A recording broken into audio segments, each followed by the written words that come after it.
Saya nggak pernah tanya partainya apa, saya nggak pernah tanya agamanya apa, tapi dia tidak mampu, pasti saya datangi, saya ketuk dia untuk saya berbagi. Saya di penjara 2 kali. Di penjara sudah 2 kali. 1 tahun 80 di penjara oleh Kop Kamtib. Terus saya di penjara yang kedua pada saat tahun 2004 saya menjabat anggota DPRD itu.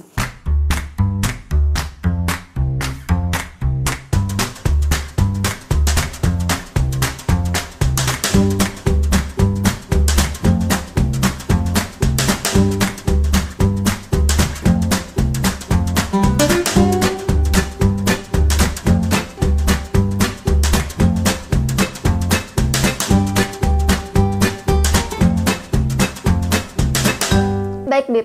Dari tadi kan Habib udah membagikan sembako kepada masyarakat, terutama di Jakarta ya. Udah di berapa tempat, Bib?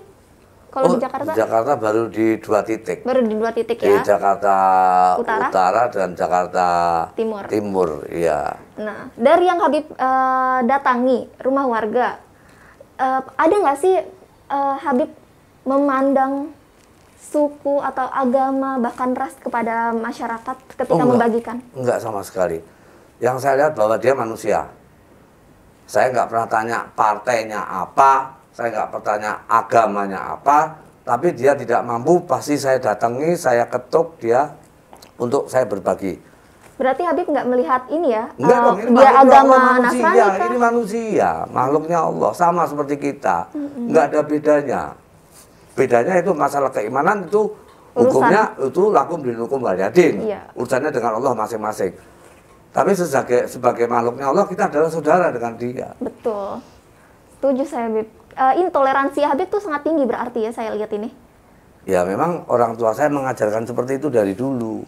Toleransi. Makanya adik saya yang keturunan Rasul ini, adik saya itu Syarifah berarti. Tapi suaminya orang Batak. Suaminya orang Batak? Iya, bukan keturunan Nabi, bukan orang Arab, bukan orang Batak. Tapi tetap seagama ya, Bip? Oh, seagama, itu wasiat orang tua saya, boleh kawin dengan siapapun asal beragama Islam. Adik saya laki, istrinya juga orang Klaten, orang Jawa Klaten. Habib ini kan membagikan sembako, membagikan uang kepada masyarakat yang kurang mampu. Ada nggak sih pesan moral yang ingin Habib sampaikan dari apa yang Habib lakukan saat ini? Ya, kalau melihat saat saya berbagi selama ini ya kalau saya sendiri itu ya luar biasa. Justru mendorong saya untuk saya lebih banyak berbagi lagi, Karena saya melihat mereka susah. Mereka amat sangat kesusahan hidup. Yang saya datangi, semua posisinya seperti itu, dan mereka bisa nerima. Mereka menerima, mereka nggak ngeluh. Kan kasihan orang-orang seperti ini. Nah, kalau kita datang, kita berbagi kan, girohnya dia kembali, gairah hidupnya lagi muncul. Iya. Berarti dari yang Habib lakukan ini pesan moralnya adalah ingin membangkitkan semangat, ingin memberikan motivasi, dan ingin membahagiakan orang lain. Udah itu aja. Walaupun bantuan saya ini nggak ada artinya. Tiap hari saya berbagi, khusus Jakarta memang sengaja saya kasih 200.000. Beda dengan di Solo. Kalau di Solo? Solo cuma 100.000, beras 5 kilo, uang 100.000. Di Jakarta saya kasih lebih 200.000 karena biaya hidup di Jakarta memang lebih mahal. Iya, betul. Itu tiap hari kayak tadi saya berbagi untuk 100 orang lagi gitu. Dengan pandemi COVID-19 ini, Bib, dari hati Habib yang paling dalam, apa sih yang ngebuat Habib tuh sedih gitu ngelihat situasi dan kondisi mereka? Iya, kesian, Mbak. Abang-abang beca itu sudah nggak ada yang naik becanya. Abang-abang beca? Iya, yang di Solo ya. Iya. Itu mereka sambat semua. Kadang seminggu cuma dapat duit 20.000. Dari mana mau mereka mau hidup? Bahkan ada yang sampai nggak pulang membawa uang? Loh, banyak seperti itu. Kasihan mereka. Tukang batu liburkan, buruh-buruh pada libur seperti itu. Terus apa upaya kita? Apa kita lihat senang melihat mereka posisi seperti itu? Apa kita mau berbahagia di atas bangkai? Kan nggak mungkin. Itu saudara kita kok. Makanya mudah-mudahan saudara-saudara saya yang lain mau terketuk hatinya gitu loh. Melihat saya sampai ngeluruk, bahasa Jawanya ngeluruk dari Solo ke Jakarta hanya untuk berbagi. Pengen nunjukin ya. Dan saudara-saudara saya banyak yang berbagi itu nggak ada orang yang tahu. Nggak terpublish banyak juga itu ya? sudah terbiasa, iya. Mereka seperti itu. Tapi saat ini justru saya akan berdakwah seperti ini. Orang biar pada tahu, biar meniru. Karena ini kondisinya bangsa kita saat ini sedang dalam keadaan krisis pandemi COVID-19 ini. Itu yang saya harus dakwahkan. Sebelum itu saya berbagi nggak pernah ada yang tahu. Baru terpublish baru-baru ini ya? Iya, baru bulan Maret itu sampai sekarang dan alhamdulillah saya masih tetap dikasih kesehatan oleh Allah Subhanahu Wa Taala. Dan rezeki yang terus melimpah ya, Bib? Terus melimpah. Walaupun saya istilahnya saya ini sudah umur komorbid 65 tahun. Wow, 65. Saya sudah kena serangan jantung. Saya sudah pasang ring 3. Berarti tensi saya tinggi, gula darah saya tinggi, kolesterol saya tinggi, darah saya kental. Ya Allah. Ini musuh utamanya corona, mestinya saya dimakan dulu. Iya ya. Tapi karena imunitas tubuh saya berimbang, coronanya yang saya makan. Sejak Maret saya, ya seperti tadi panjenengan lihat semua, gimana saya interaksi sama mereka. Protokol kesehatannya juga tetap dijaga. Oh, tetap saya jalani. Cuman saran saya yang penting, yang utama itu yang pemerintah harus berpikir bahwa imunitas tubuh berimbang itu yang paling utama. Itu yang akan melawan pandemi COVID apapun, virus apapun. Oke. Dari yang saya lihat tadi nih, Bib, pas Habib turun ke jalan, Habib ini kan mengingatkan selalu kepada masyarakat untuk menggunakan masker dan protokol kesehatan lainnya. Iya, betul. Kenapa Habib peduli sih dengan masyarakat terkait ini? Loh ya kesian mereka. Mereka sudah susah lalu nanti diopnam, sakit kena COVID seperti itu gimana Mbak bayangannya? Lebih ini menderita. Oh ya, akhirnya kok kalau sudah satu orang kena kan sekampung kena semua, itu kasihan. Keluarga mereka, tetangga-tetangga mereka, rumah mereka berdempet-dempetan seperti itu.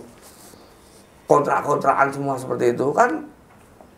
Ya alhamdulillah kita punya pemimpin Presiden Pak Jokowi yang berpikirnya sampai ketat sejauh itu. Sampai sekarang berpikir untuk PPKM sampai ke RT RW itu, mikro tadi itu. Alhamdulillah itu betul. Seperti yang kita saksikan tadi. Banyak ibu-ibu yang tidak pakai masker. Iya betul. Nah, kalau nggak sampai ke PPKM, nggak sampai mikro ke RT RW, ya percuma. Percuma COVID itu nggak akan jalan. Dodol garut ini gombal. Percuma divaksin juga ya, Bib? Percuma, nggak ada gunanya. Nggak ada gunanya, udah vaksinnya kan baru beneran. Vaksin pemerintah baru berapa? Sementara yang berkembang yang penyakit yang terpapar COVID ini kan semakin luar biasa. Berarti itulah ya sebenarnya alasan utama Habib selalu mengingatkan untuk protokol kesehatan tetap dijalani oleh masyarakat. Iya harus itu. Karena mereka nggak mampu untuk membiayai dirinya untuk membuat imunitasnya seimbang. Karena membuat imunitas seimbang itu biayanya mahal. Untuk mereka biayanya mahal. Iya. Mereka harus makan makanan prebiotik seperti buah-buahan, sayur-sayuran. Nah mereka kan uangnya pas-pasan. Belum minumannya probiotik lagi untuk menjaga imunitas tubuhnya dia. Dengan itu aja sudah saya praktekkan, saya tunjukkan kepada dunia. Sejak Maret sampai detik ini saya selalu berbagi, saya berinteraksi dengan puluhan ribu orang. Saya alhamdulillah sehat walafiat. Apa itu tipsnya, Bib? Bisa tetap sehat kayak gini padahal Habib juga punya ada penyakit juga ya. Satu ya betul. Pastinya saya musuh utamanya COVID kan saya. Mestinya saya dibunuh duluan. Tapi COVID-nya yang saya bunuh duluan terus. Iya. Tiap saya berbagi, saya selalu memakai probiotik cair itu. Probiotik cair? Iya, selalu saya semprotkan di hidung, saya sedot sampai berasa mengalir ke tenggorokan. Karena corona kan berkembangnya di tenggorokan sini. Ya itu mati semua. Itu, dan saya minum 2 sendok. Diminum juga? Jadi semprot sama minum ya, Bib ya? Iya, tiap hari saya selalu minum. Dan saya selalu berbagi untuk orang-orang yang kena COVID itu, sudah di rumah sakit, sudah drop, saturasinya, drop tensinya, saya kirimi probiotik cair itu diminum semua. 2 hari, hari ketiga di swab lagi, malamnya dapat kabar negatif. Selalu seperti itu. Dan itu sudah saya buktikan gitu loh. Berarti emang ampuh ya, Bib ya? Nggak hanya untuk COVID, tapi banyak loh, karena penyakit. di probiotik cair itu ada makhluknya Allah. Nggak ada obat di dunia yang ada makhluknya Allah. Bakteri hidup itu. Nggak ada. Cuman satu minuman probiotik cair itu. Itu lisensinya Jepang, Okinawa. Profesor Higas itu. Iya. Luar biasa. Luar biasa berarti ya ini Habib ya, untuk tetap menjaga kebugaran juga, Iya. tetap berbagi, bisnis berjalan lancar. Tapi dari keluarga sendiri, Bib, gimana? Keberatan nggak sih Habib berbagi gini? Oh ya, malah senang. Malah seneng ya? Senang sekali. Oke. Kalau saya di Solo 4 hari 5 hari habis, kok enggak berbagi lagi? Mereka, istri saya nanyain gitu. Oke. Anak saya juga nanyain gitu.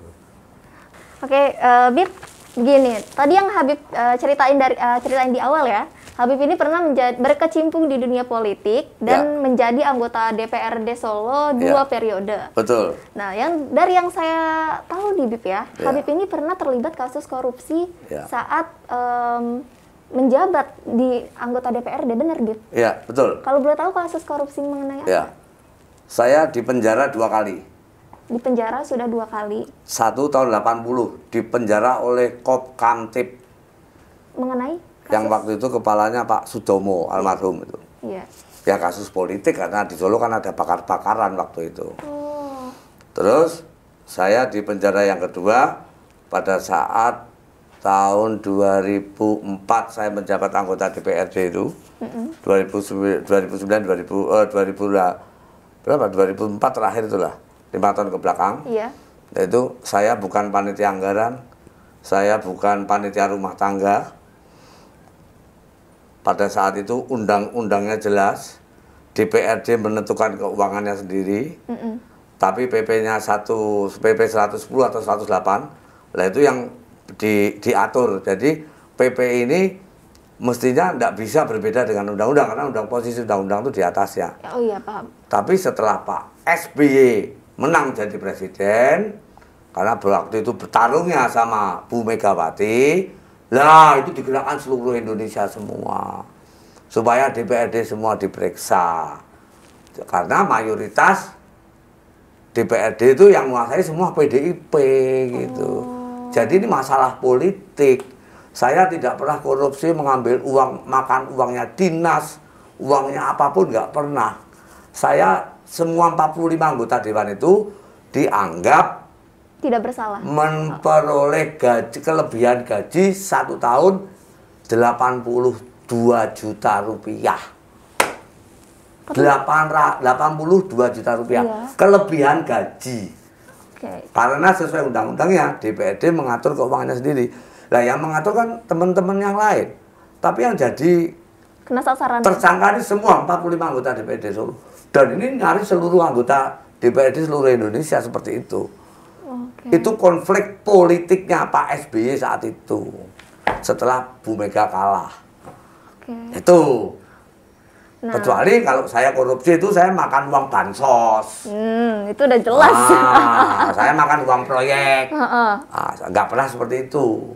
Berarti emang ini. Jadi kelebihan gaji 82. Iya. Dan sidang PN menang, PT menang di Mahkamah Agung, dikenakan seperti itu. Makanya ya sudah saya kasih tahu teman-teman saya, ayo jalani. Ini tidak masuk dia kalau orang korupsi kok di penjara 1 tahun. Ini pemerintahannya sedang ngawur, saya bilang gitu. Mana ada orang korupsi dihukum 1 tahun? Ayo kita jalani aja. Daripada ke depan nanti semuanya ke 4 tahun. Toh ternyata habis itu teman saya yang 32 nggak salah. Iya. Itu nggak ada yang diterusin. Suruh kembalikan uangnya ke kejaksaan, katanya perdata. Loh, ini kan perjalanan hidup namanya. Jadi rumit ya, Bib ya? Loh, ya udah, politik itu ya seperti itu. Politiknya emang udah tergantung presidennya. Kalau presidennya Sontoloyo ya kesian rakyatnya kan gitu kan. Gitu. Jadi nggak apa-apa, hadapi aja, tapi jalani. Gitu, nggak apa-apa. Justru saya semakin matang kehidupan saya. Gitu. Sejak itu saya sudah berpikir total bisnis. Setelah politik Iya. Habib keluar dari dunia politik ya? Udah Nggak keluar. Oh, Nggak tetap. keluar. Nggak keluar. Karena itu darah saya. Jadi saya selalu ngikuti politik pasti. Pasti itu ya? Ya. Oke. Nah, begini Bib, yang Habib bilang tadi, Habib kan pernah terlibat kasus korupsi karena urusan politik lah ya. Bukan terlibat kasus korupsi, dikorbankan oleh pemerintahan SBY waktu itu. Oh, berarti kasusnya dikorbankan. Iya sudah, katanya teman-teman saya yang lain nggak diambil, padahal 45 tersangka semua.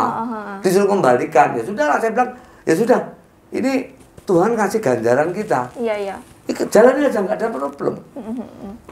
Toh di jalan ini nggak ada apa-apa. Sebentar kita keluar. Iya, alhamdulillah ya Bib ya. Gitu, iya. Nah, dari yang Habib berbagi ini, apakah ada kaitannya dengan korupsi yang tadi Habib jelaskan? Nggak ada urusannya. Nggak ada ya? Itu tahun 2004 kok. Sekarang tahun 2020 kok. Berarti emang murni. Nggak ada hubungannya itu. Nggak, maksudnya Toh murni. dulu saya jadi di DPR juga saya paling vokal. Oh. Gitu, nggak ada. Ya ini memang fitrah hidup saya seperti itu. Karena didikan agama orang tua saya, sekolahan saya SD, SMP Islam di Ponegoro seperti itu. Ya sudah. Berarti gini ya Habib ya. Berbagi itu hobi, Pak. Berbagi hobi ya, Ya. bukan karena Habib ingin membayar hutang karena kasus korupsi itu, Nggak, bukan hutang ya? saya, kelebihan gaji 80 juta, cuma 82 juta. Iya. Yang saya bagikan kemarin itu sudah berapa Ratus miliar, juta. Mbak. Miliaran ya Habib. Loh, lah ini gimana tiap hari saya berbagi? Iya, iya, paham. Nothing saya buang-buang. Masa saya mau korupsi 82 juta? Itu kelebihan gaji seluruh anggota DPRD 45 dewan itu. Iya. Itu dianggap kelebihan gaji. Lah kita bayar kan sebetulnya selesai. Iya. Tapi kan saya berpikirnya lain. Oh ini mungkin Allah mengingatkan saya. Seperti itu. Ditegur ya Bib ya? Ya. Teguran dari Justru Allah. saya dimantapkan sama Allah. Iya, betul. Dikasih kemantapan. Iya. Itu nggak ada apa-apa kecuali kalau saya korupsi, maling duitnya dinas, maling proyek, lah itu saya malu. Urusan lain. Itu saya malu. Iya. Itu saya amat sangat malu. Ini berarti ya sobat, jelas berbagi ini karena hobi, karena ingin membantu dan ingin memberikan keistimewaan kepada yang diberikan. Jadi kita menghormati ya Bib ya. Menghormati orang-orang yang diberikan, bukan mereka yang ngemis ke kita, tapi kita yang memberikan langsung kepada masyarakat yang kurang mampu. Nah, itu poin penting dari apa yang Habib Hasan Mulahela ini lakukan, karena ini bisa memotivasi kita untuk berbuat lebih banyak lagi kebaikan dan memberikan banyak rezeki kita kepada orang yang membutuhkan. Oke sobat, cukup sampai sini bincang-bincang kita bareng Habib Hasan Mulahela, dan terima kasih banyak Habib atas waktu dan kesempatannya kali ini. Sobat, jangan lupa untuk dukung terus channel kami dengan klik like, komen, dan subscribe. Jangan lupa juga untuk share dan klik lonceng di bawah ini deh, agar kalian di rumah nggak tertinggal informasi selanjutnya yang Nadia berikan.